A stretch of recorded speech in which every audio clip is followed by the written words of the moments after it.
Bagaimana jika seseorang harus memilih antara kehidupan pribadi dan perjuangan untuk sebuah bangsa? Bagi Muhammad Hatta, pilihan itu bukan sekedar cerita. Di balik sosok yang dikenal sebagai proklamator dan wakil presiden pertama Indonesia, ada sisi personal yang jarang dibicarakan. Hatta tidak menikah pada masa perjuangannya. Ia baru menikah setelah Indonesia merdeka. Lantas benarkah Bung Hatta sengaja menunda pernikahan demi perjuangan kemerdekaan? Jawabannya tidak sesederhana kisah cinta yang tertunda, namun perjalanan hidup Hatta menunjukkan bahwa perjuangan memang menjadi prioritas besar dalam hidupnya. Bung Hatta dikenal karena kecerdasan, ketelitian dalam berpikir, hingga prinsip hidup yang teguh. Semasa muda ia aktif dalam politik pergerakan. Di balik ambisinya, Hatta menyimpan keinginan personal yang sederhana. Sejak lama, ia memutuskan untuk tidak menikah sebelum Indonesia merdeka.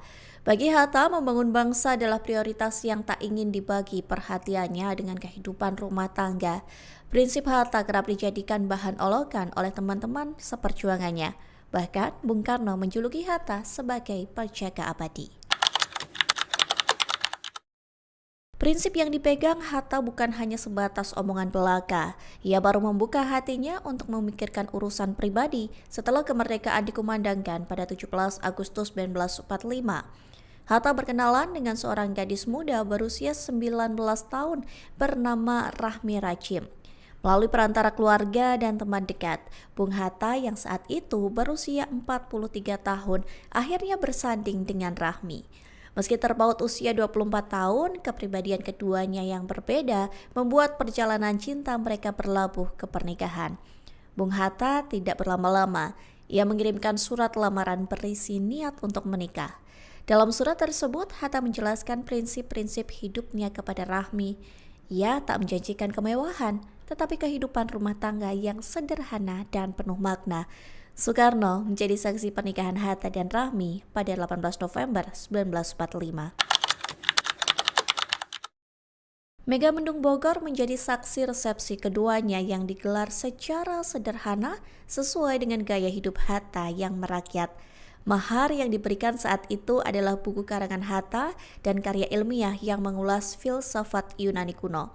Pemberian buku ini bukan karena Bung Hatta pelit atau tidak mampu membeli mahar dalam bentuk lain. Namun Hatta ingin memberikan sesuatu yang mencerminkan nilai, ilmu, dan prinsip hidupnya. Setelah resmi menikah, kehidupan rumah tangga Hatta dan Rahmi jauh dari kemewahan. Meskipun Hatta menjabat sebagai wakil presiden pertama Indonesia, keluarga kecil mereka hanya tinggal di rumah dinas tanpa banyak fasilitas. Bahkan setelah pensiun dari jabatan publik, Hatta menolak tunjangan pensiun hingga keluarga mereka sempat mengalami kesulitan ekonomi. Rahmi yang tidak menuntut kehidupan mewah selalu mendampingi sang suami. Ia mengurus rumah, memasak, hingga menjahit pakaian untuk keluarganya sendiri. Keluarga sederhana ini dikaruniai 3 orang anak perempuan, salah satunya Mutia Hatta. Puluhan tahun menikah dalam kesunyian tanpa sorotan, cinta mereka terus bertumbuh dan bertahan.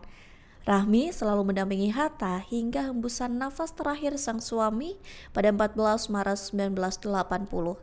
Dalam banyak wawancara setelah kepergian sang suami, Rahmi tak pernah mengeluhkan kehidupan yang serba sederhana. Ia menyebut sang suami sebagai sahabat terbaik dalam hidupnya. Kemerdekaan mungkin menjadi cita-cita terbesar Hatta, namun di rumah, Rahmi menjadi tempat hatinya menemukan kedamaian.